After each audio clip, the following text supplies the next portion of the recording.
నాకు ఎక్కడ ఇబ్బంది అనిపిస్తున్నది అంటే ఇంతమంది నాయకులు, ఇంతమంది పోలీసులు, ఇన్ని విచారణ సంస్థలు, ఇవాళ ఉదయం పేపర్లో కూడా చూసిన ఈ విచారణకి దాదాపుగా 5 నుంచి 10 కోట్ల రూపాయలు ఖర్చు అవుతుంది అని ఇవాళ ఉదయమే పేపర్లో చూసిన. అందుకే ముఖ్యమంత్రి రేవంత్ రెడ్డికి నేను ఒక మాట చెప్పదలుచుకున్నాను.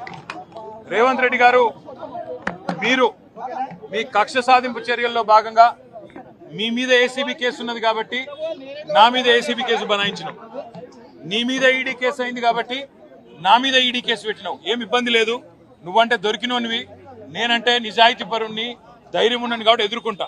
కానీ ఈ 5 కోట్లు 10 కోట్లు ప్రజాధనం ఏదైతే వృధా అవుతున్నదో ఆ 10 కోట్ల రూపాయలతో బ్రహ్మాండంగా ఇంకొక 500 మంది రైతులకు రుణమాఫీ చేయొచ్చు.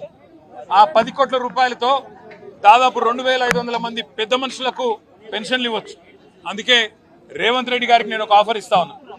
రేవంత్ రెడ్డి గారు, నీకు నిజాయితీ ఉంటే, నీకు ధైర్యం ఉంటే ఒక పని చేద్దాం. నేను తయారుగా ఉన్నా, నువ్వు ముందుకు రా, జడ్జి గారు ముందు కూర్చుందాం. ఏసీబీ జడ్జి అయినా, హైకోర్టు న్యాయమూర్తి గారైనా, లేదా మీకు ఇష్టమైన న్యాయమూర్తి ఎవరి ముందైనా కూర్చుందాం. మీ మీద ఏసీబీ కేసు ఉంది, నా మీద ఏసీబీ కేసు ఉంది. నీ మీద ఈడీ ఛార్జ్ షీట్ చేసింది, నా మీద ఈడీ విచారణ జరుగుతున్నది. మీరు మొత్తం ఈ టీవీలు అన్నీ ఉన్నాయి కదా, మొత్తం మీడియా ఉంది కదా, లైవ్ టీవీ పెట్టండి. నేను రేవంత్ రెడ్డి గారు ఇద్దరం కూర్చుంటాం న్యాయమూర్తి ముంగట. మీరు ఏ ప్రశ్నను అడగండి కేసుకు సంబంధించి, ఆయన కేసు నా కేసు. ఇద్దరికి లై డిటెక్టర్ పరీక్ష పెట్టండి, ఇద్దరికి కూడా లై డిటెక్టర్ పరీక్ష పెట్టండి.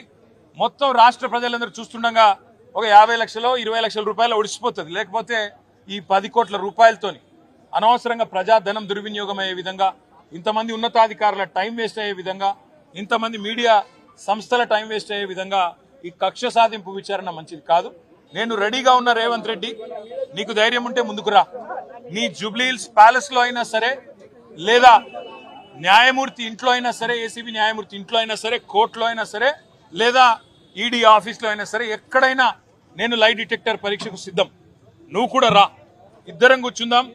దొంగెవరో, ఎవరేందో, ఎవరి నిజాయితీ ఏందో రాష్ట్రం మొత్తం చూస్తుంది. నీకు ధైర్యం ఉంటే వెంటనే నిర్ణయం తీసుకో. డేట్ నువ్వే చెప్పు, టైం నువ్వే చెప్పు, ప్లేస్ నువ్వే చెప్పు, నేను వస్తా. నిజాయితీగా నా చేయిస్తా. నువ్వు లై డిటెక్టర్ పరీక్ష పెట్టి నువ్వు కూడా పెట్టుకొని కూర్చో. ఎవరు ఏందో రాష్ట్ర ప్రజలకు తేలుతుంది.